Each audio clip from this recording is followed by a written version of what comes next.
Letícia. Letícia é a prova do que Paulo escreve em Efésios capítulo 3, versículo 20, pastor, aonde ele diz que Deus é poderoso para fazer infinitamente mais, além daquilo que pedimos ou pensamos, segundo o seu poder em que opera através de nós. Também quero agradecer aqui a oportunidade à Lorena, ao presbítero Elienay. Tive a honra de conhecer eles no curso de formação da Polícia Militar. E sem medo de errar, eu digo para vocês, em toda a minha trajetória cristã, eu não me lembro de um casal tão reto, tão firme e tão comprometido com a palavra de Deus como eles. Durante o período que a gente passou junto, lá em Cariacica, eu tive a oportunidade de ser ministrado pelo bom testemunho que eles deram. Então estar aqui hoje para mim é motivo de muita honra e de muita gratidão, porque em 2 Reis capítulo 4 a gente vai perceber a história da viúva e o milagre da multiplicação do azeite. E o milagre que foi gerado na casa dela foi fruto dos relacionamentos em que ela construiu ao longo de sua estadia. E se eu estou aqui hoje com a oportunidade de pregar, é fruto de um milagre de relacionamentos que eu construí lá no passado. Então semeie bom relacionamento, plante bons relacionamentos, porque no tempo apropriado você vai colher os milagres de Deus através dos relacionamentos em que você construiu ao longo da sua história. Amém? O título da mensagem que eu quero pregar nessa noite, com a misericórdia de Deus,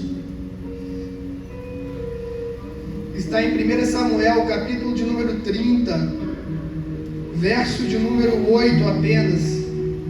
E aqueles que forem achando, se pudesse colocar em pé em referência à palavra de Deus. Eu sou assembleiano até o tutela, gente, então tem algumas tradições que a gente não dispensa.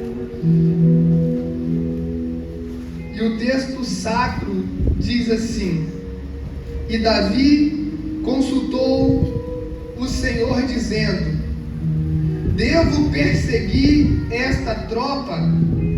Devo alcançá-los?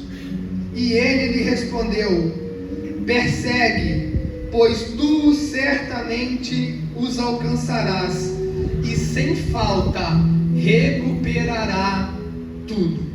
Deus Pai, Deus Filho e Deus Espírito Santo, como é de costume, Senhor, eu quero fazer essa oração de entrega mais uma vez na Tua presença.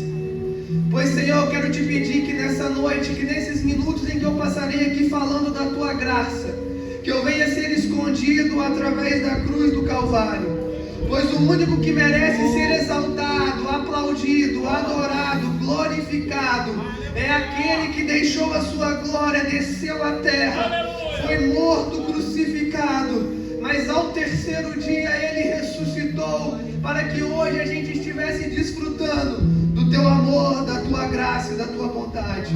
Então eu Te peço que nesse restante de culto, Espírito Santo, que não venha ser eu, mas o Senhor que venha conduzir aquilo que o Senhor quer fazer neste lugar, nessa noite, em nome de Jesus. Amém. Amém. Podemos assentar. Agradecer ao pastor Paulo César pela oportunidade também. É uma igreja que preza pela palavra. É uma igreja que, acima de qualquer coisa, está comprometida com a verdade do Evangelho de Jesus Cristo. Muito honrado de estar aqui. O título da mensagem que eu quero pregar está ali no telão ali, que diz: Vá e recupere tudo. Só que para você entender isso, a gente precisa entender algumas coisas que aconteceram no passado.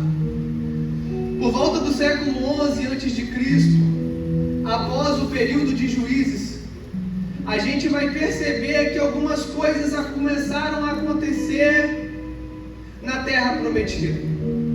A Bíblia vai falar que naquele tempo o povo era governado periodicamente por juízes que eram levantados para salvar o povo de alguma guerra, de alguma perseguição ou de alguma coisa que estava acontecendo naquele tempo. As nações vizinhas, por sua vez, já estavam sendo governadas por rei. E havia uma promessa em Deuteronômio capítulo 17, que num tempo apropriado Israel seria governado por um rei.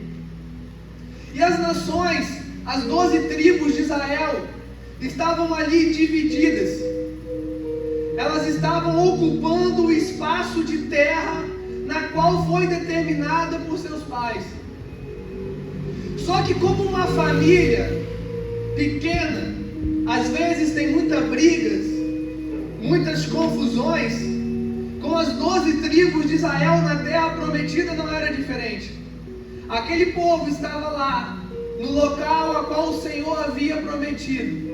Entretanto, eles ainda estavam brigando e perdendo tempo, enfrentando guerras entre eles próprios. E enquanto eles guerreavam, enquanto eles brigavam, enquanto eles não se uniam, as nações vizinhas iam se fortalecendo cada vez mais. Os filisteus já começavam naquela época a dominar o ferro, pastor. E Israel ainda mal conseguia dominar o cobre e o bronze para construir as suas armas. E o povo estava perdendo ali algumas cidades que eles haviam conquistado. E eles começam a clamar por um rei que pudesse unir o povo novamente. O povo havia se dispersado. O povo não estava unido no mesmo propósito, no mesmo objetivo.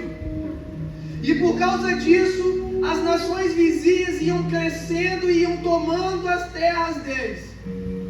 E eles começam a clamar por um rei. Diante disso, Samuel, sumo sacerdote, orienta o povo que não era a vontade de Deus para aquele momento que o povo fosse governado por um rei.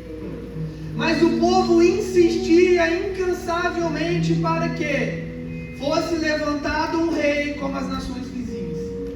É nesse cenário que surge a pessoa de Saul, da tribo de Benjamim, e se torna o primeiro rei da história de Israel. Quando a gente começa a olhar para a história de Saul, a gente vai perceber que Saul começou a sua caminhada como rei de Israel, sem saber como que era governar. Porque a experiência que eles tinham com o reinado era apenas com as nações vizinhas. E no início do seu reinado, o povo relutou, embora tivesse pedido um rei, em aceitar Saul como rei. Mas a história vai falar que após as primeiras batalhas, Saul, homem forte de guerra, alto, Israel começa a vencer as suas batalhas. E o povo começa a aceitar Saul como rei. Mas quando o povo começa a aceitar a Saul como rei de Israel, a vaidade também começa a entrar no seu coração. E as decisões que anteriormente eram tomadas baseadas na oração, baseadas na intercessão divina, começam a ser tomadas por vontade própria, sem a orientação de Deus. E isso começa a gerar um conflito entre Samuel e Saul. E essa história vai se repetindo. Embora Israel começasse a se fortalecer novamente, mas Saul insistia em quebrar os protocolos dos rituais cerimoniais da época. E isso foi enchendo o coração de Deus, ao ponto de Deus dizer que não mais tem prazer no reinado de Saul, que Deus não vê graça mais no reinado de Saul. Deus rejeita Saul. É nesse cenário que o Senhor se dirige a Samuel e fala: Samuel, vai, enche a botija de azeite e vem até a casa de Jessé, porque eu ungirei hoje um novo rei para a história de Israel. Aleluia. A Bíblia vai falar que Samuel, obedecendo a Deus, se dirige até a casa de Jessé. E quando chega, quase todos os filhos de Jessé sentados à mesa. Homens com as características de rei, homens altos, homens fortes, homens que representavam para quem os visse uma autoridade que pudesse estabelecer Israel novamente entre as nações mais fortes. Mas aí vai passando um por um e não era nenhum deles. Mas tem um dos filhos de Jessé que ele era diferente de todos os outros. Inclusive, ele não estava na casa. Quando você olha para a história de Israel, Davi, pastor de ovelhas, os rabinos instruem e ensinam que naquele tempo os apriscos de ovelhas ficavam entre a casa e as vias das melhores ovelhas. Mas tinha um outro aprisco que ficava mais ao fundo, mais perto da ribanceira, e esse aprisco eram depositados ali as ovelhas malhadas, as ovelhas que não eram perfeitas. E dizem os historiadores que eram essas ovelhas que Davi cuidava. Davi não cuidava somente de ovelhas perfeitas, ovelhas sem manchas, ovelhas que falavam bonito, que cantavam bonito, que pregavam bonito, não. Eram ovelhas que ao andar tropeçavam. Eram ovelhas que muitas vezes não enxergavam o caminho que tinham que perseguir. Eram ovelhas mancas, ovelhas com manchas. E o que eu quero te dizer com isso, que o primeiro rei da história de Israel, ele foi escolhido de acordo com as suas características para girar em torno de um propósito. Mas o segundo rei da história de Israel, o rei Davi, não foi escolhido porque ele era forte, não foi escolhido porque ele era bonito, mas foi escolhido porque ele não se importava com as características das ovelhas. Se eram ovelhas fracas, se eram ovelhas doentes, importava que independente das características delas, ele estava disposto a defendê-las. Porque o povo de Israel se assemelhava a essas ovelhas. O povo de Israel teve experiências durante 40 anos que passaram no deserto, e ainda assim insistiam em construir estátuas para adorar. É nesse cenário que surge Davi, e ele é ungido na casa de seu pai, na presença de seus irmãos, para ser o novo rei da história de Israel. Mas entre a promessa de reinado e o reinado tem uma coisa que se chama processo. E processo envolve altos e envolve baixos. E Davi, durante esse tempo, a gente vai olhar para a história, a gente vai perceber que Davi surge nesse cenário. E Israel estava enfrentando uma guerra novamente, a qual um gigante chamado Golias estava amedrontando todo o povo de Israel. Não tinha um guerreiro em Israel que até então tivesse coragem de enfrentar esse gigante. Mas aí aparece um menino franzino, com o cabelo ruivo. A armadura nem cabia nele, de tão pequeno que ele era. Mas a primeira vez que ele aparece na Bíblia, ele não aparece olhando para o tamanho do gigante. A primeira vez que aparece Davi falando na Bíblia, não aparece Davi enxergando os problemas da guerra.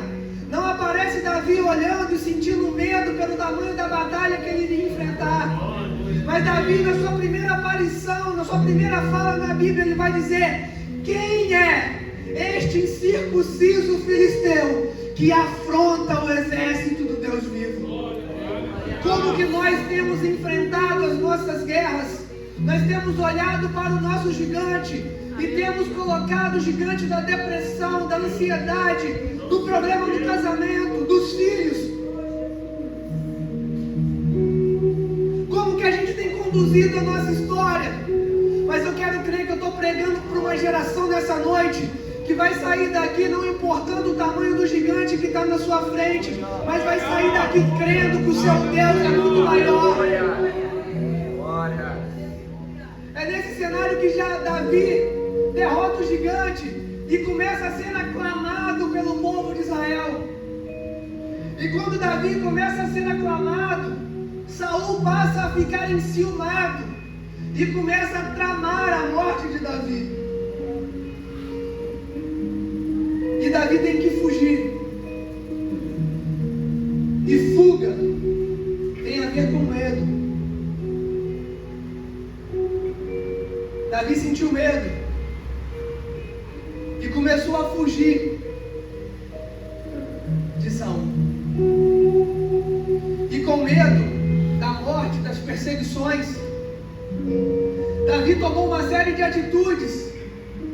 Esse primeiro Davi, pastor, que aparece aqui na primeira fala dele na Bíblia, falando sobre o tamanho do seu Deus e não o tamanho do seu gigante. Esse mesmo homem que, antes de enfrentar todas as suas guerras e tomar todas as suas decisões, ele orava, ele pedia a Deus orientação. Esse mesmo homem começa a agir por conta própria e começa a tomar decisões que não eram de acordo com a boa vontade de Deus para a vida dele. Em certa feita, a Bíblia vai falar que Davi, fugindo de Saul, vai até o santuário de Nob, aonde o sumo sacerdote era Amimeleque. E ali ele conta uma mentira. E por causa dessa mentira de Davi, Saul mata 85 sacerdotes e suas famílias. Mas um certo jovem, filho de Amimeleque, de nome Abiatar, ele consegue fugir de toda essa destruição. Davi, aquele homem que há um tempo atrás estava vencendo guerra, estava derrotando um gigante, agora fugindo, é responsável pela morte de 85 sacerdotes e suas famílias. Esse mesmo Davi, com medo das fugas, fugindo, ele começa a passar por algumas situações na sua vida. E nessas situações de fuga, de medo, de ansiedade, de temor, Davi começa a tomar atitudes que não foram a boa vontade de Deus. E essas atitudes geraram consequências. Mas Davi, ainda diante das suas atitudes inconsequentes, Davi, ele sabia, porque ele já tinha tido uma experiência com Deus. A Bíblia vai falar que por 2 vezes Davi tem a oportunidade de matar Saul, mas ele não toca naquele que o Senhor havia ungido. Depois dessa segunda vez, a gente vai perceber que a crise existencial de Davi se torna mais aflorada. Davi, com medo das perseguições, porque ele entendia no seu coração que ele não seria capaz de tocar na vida de Davi, e ele estava com medo de morrer. Ele liderava ali 600 soldados, mais as suas famílias. E Davi, com medo, ele começa a fugir. E quando ele está fugindo, ele vai procurar abrigo no exército inimigo. A Bíblia vai falar que em determinado momento da história, Davi se une com o exército filisteu em Ziclag. E quando ele está lá, unido, Israel guerreando contra os filisteus, Davi se oferece juntamente com os seus soldados para lutar contra Israel. Olha o que o medo faz. Davi resolve lutar contra o exército que seria posteriormente o seu exército. Mas quando Davi chega para guerrear,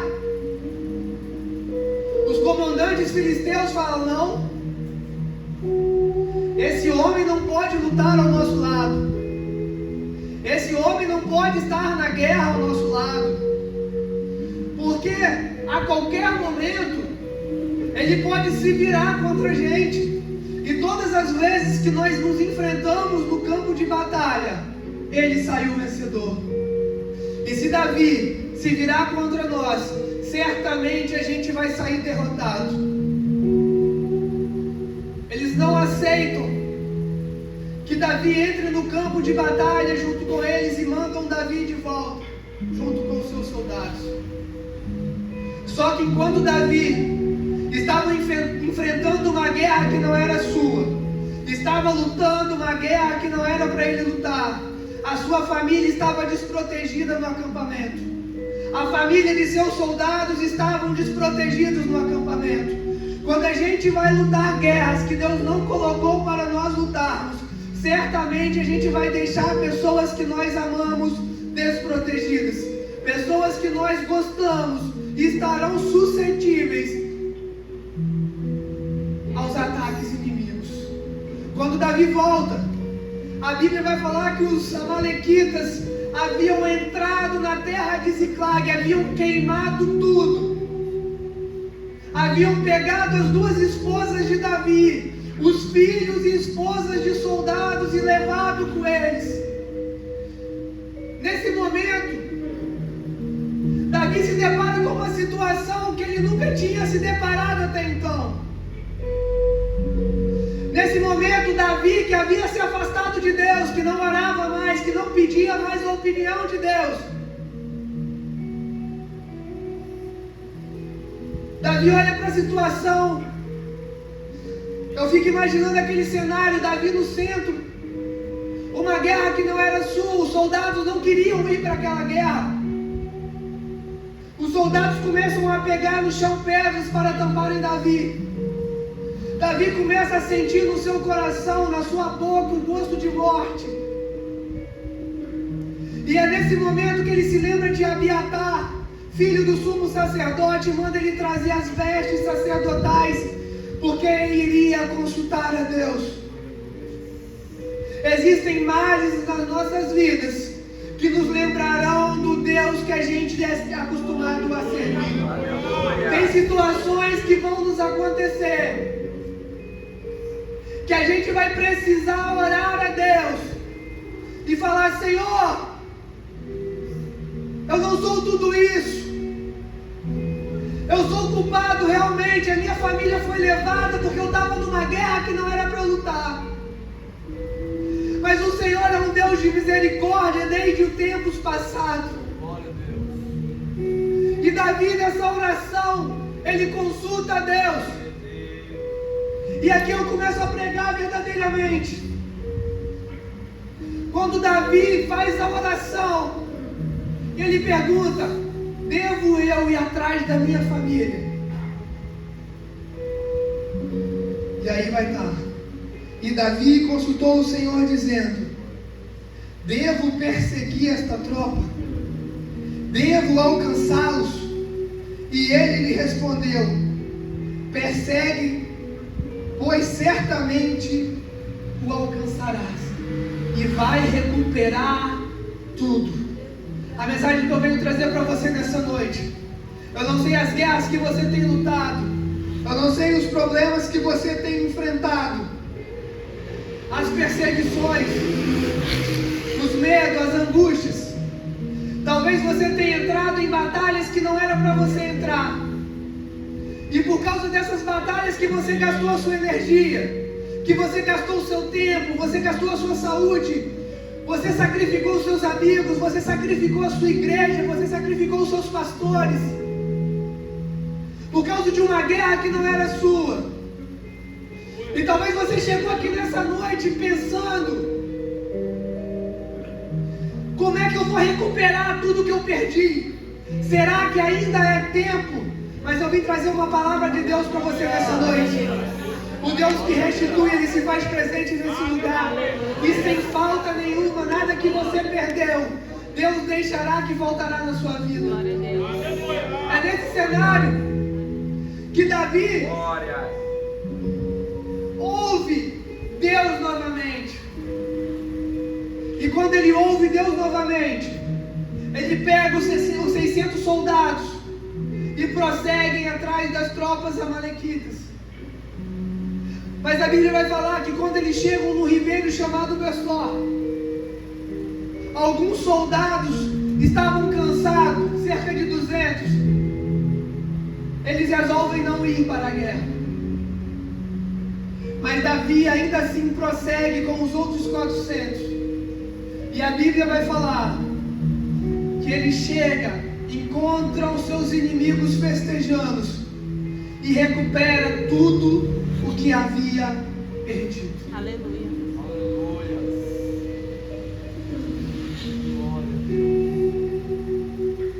Sabe? Muitas vezes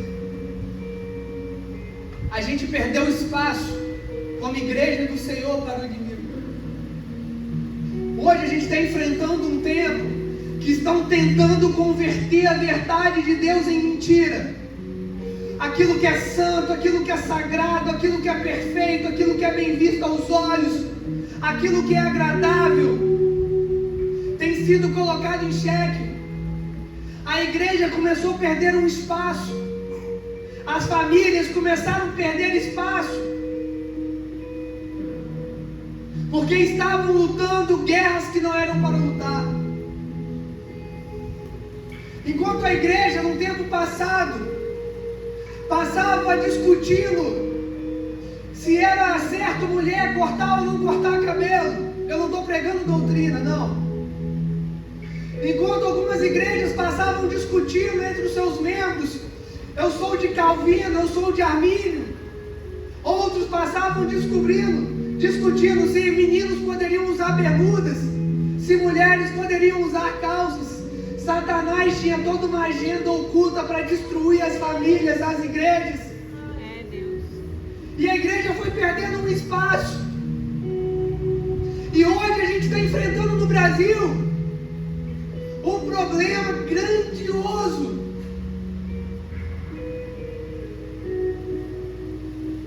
E esse problema, essa agenda oculta, tem colocado a igreja em xeque. Mas é tempo de se posicionar. É tempo de você declarar para Satanás: na minha família você não toca, na minha casa você não toca. Você pode até rodear o meu acampamento, mas na minha casa você não tem autoridade para entrar. Na minha igreja você não tem autoridade para entrar. Na minha família, não. Glória a Deus. Na minha família, não. Foi essa história. Eu quero te convidar a se colocar sobre os seus pés, porque eu já vou terminar.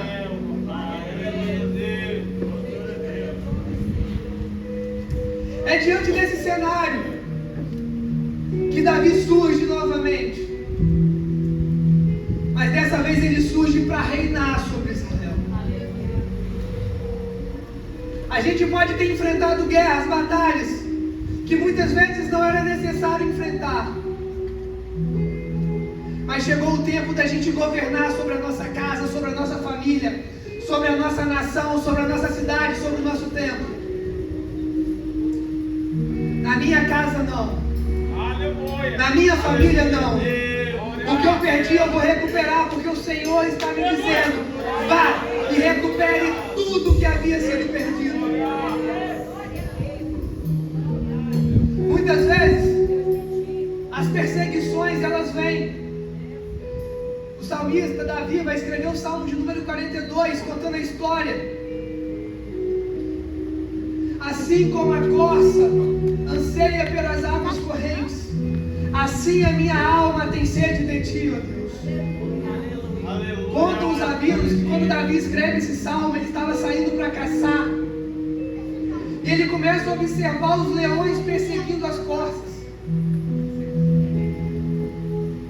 A corça é um animal que, quando ele fica muito tempo longe da água, o seu corpo começa a rachar e exalar um cheiro que atrai os predadores.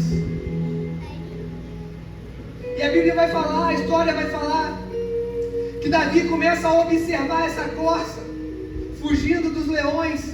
Por muito tempo o leão chegava perto de pegar, mas não conseguia.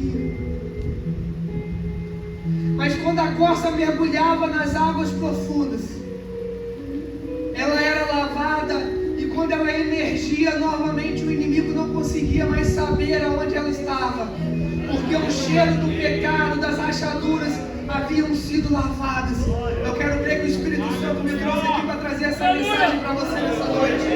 Hoje é dia, é noite, que o Espírito Santo vai estar visitando as pessoas, as famílias, as casas, e vai estar derramando uma água, uma fonte de água viva, que vai estar sarando as feridas. O nosso odor não mais atrairá os nossos inimigos, não.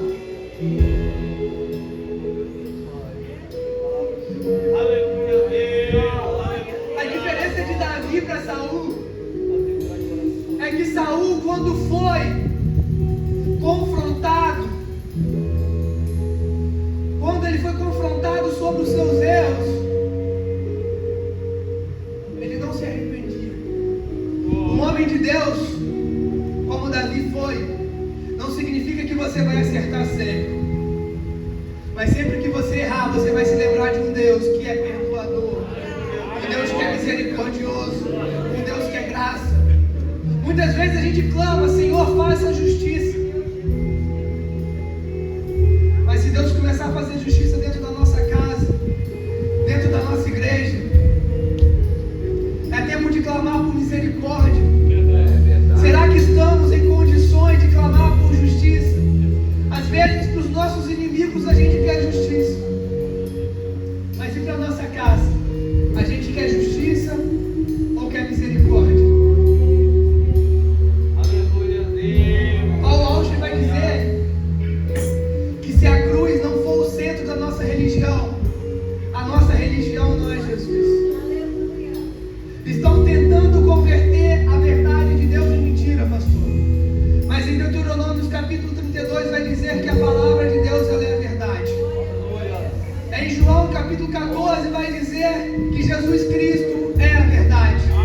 João capítulo 16 vai dizer que o Espírito Santo de Deus é a verdade. Em 1 Tessalonicenses capítulo 2 versículo 5, a Bíblia vai dizer que a igreja é a coluna que estabelece a verdade. O inimigo não tem poder contra a igreja. O inimigo não vai tocar no acampamento em que os justos estão buscando refúgio para suas almas.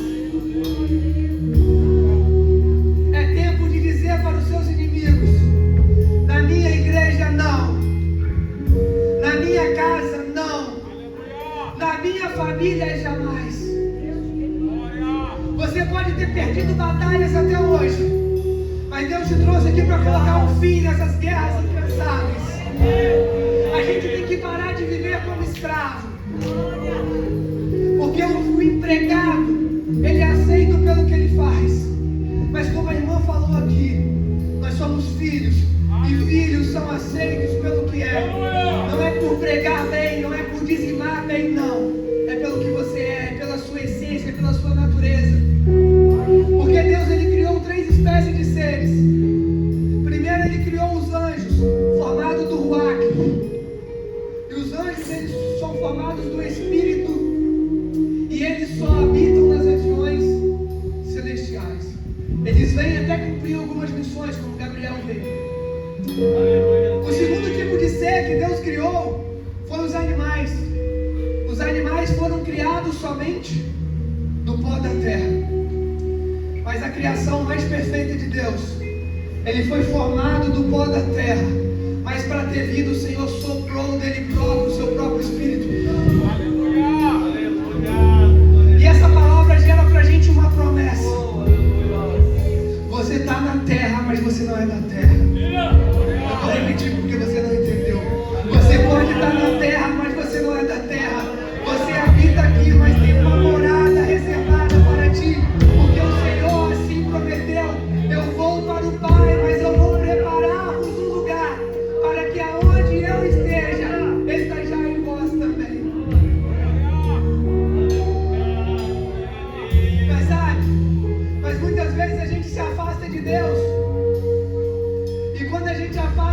gente começa a seguir Ele de longe. Mas eu quero te convidar nessa noite. Não importa se você está afastado, se você está longe, se você estava lutando guerras que não era para lutar, hoje é dia que você vai recuperar tudo isso. Você vai recuperar aquele primeiro amor, aquela presença gloriosa, aquele desejo de orar. Sabe, a primeira lei de Newton é a lei mais bíblica que existe. A primeira lei de Newton vai falar que todo corpo em repouso tende a permanecer em repouso. Mas todo corpo que está em movimento em linha reta tende a continuar em movimento. Mas por que essa lei é bíblica? Porque se você não ora, você não vai sentir o desejo de orar. Se você não jejua, você não vai sentir o desejo de jejuar. Se você não lê a Bíblia, se você não se dedica à palavra de Deus, você vai permanecer parado. Mas a partir do momento que você se decidir a começar a se movimentar e a começar a dar o primeiro passo em direção ao alvo que é Cristo, e começar a orar, você não vai parar mais. Quando você começar a buscar a Deus, você não vai parar de buscar. Quando você começar a jejuar, você não vai querer parar mais, porque a presença de Deus vai te encher de tal forma que você não vai aceitar mais viver como antes. Você não aceita mais viver parado, mas você quer flutuar, você quer descansar nas asas do Espírito. E é sobre essa palavra que eu quero pregar para você. E eu quero terminar fazendo uma oração. Espírito Santo, aqui está a Assembleia de Deus, poder e graça. Eu quero te pedir, Deus, que essa mensagem não marque somente essa noite, mas estabeleça um propósito que vai fazer um romper por toda uma geração. Estabeleça um propósito, meu Jesus, através daquilo que nós precisamos recuperar o nosso espaço, porque nós não aceitamos que levem as nossas famílias, que levem as nossas crianças, que destruam os nossos templos, que corrompam os nossos princípios, que entrem na nossa casa com mentiras e inverdades. Nós não aceitamos, nós rejeitamos isso e nós vamos recuperar o nosso espaço. Porque hoje, aqui em Anchieta, tem uma geração eleita que decidiu aclamar a Deus. E esse clamor é: Senhor, devo eu prosseguir? E a resposta de Deus para a igreja nessa noite é: prossegue e recupera tudo que vocês perderam, em nome de Jesus. E para terminar, Cristo viveu a vida que não poderíamos viver e levou o castigo que não poderíamos levar, para oferecer a esperança a qual não podemos resistir. A esperança da graça nós não podemos resistir. Ela é irresistível. Se nós apresentássemos Jesus como de fato Ele é, Ele se torna irresistível. Então que haja unção, sabedoria e graça para apresentar Jesus como é, como esperança para essa nação e para esse tempo, em nome de Jesus.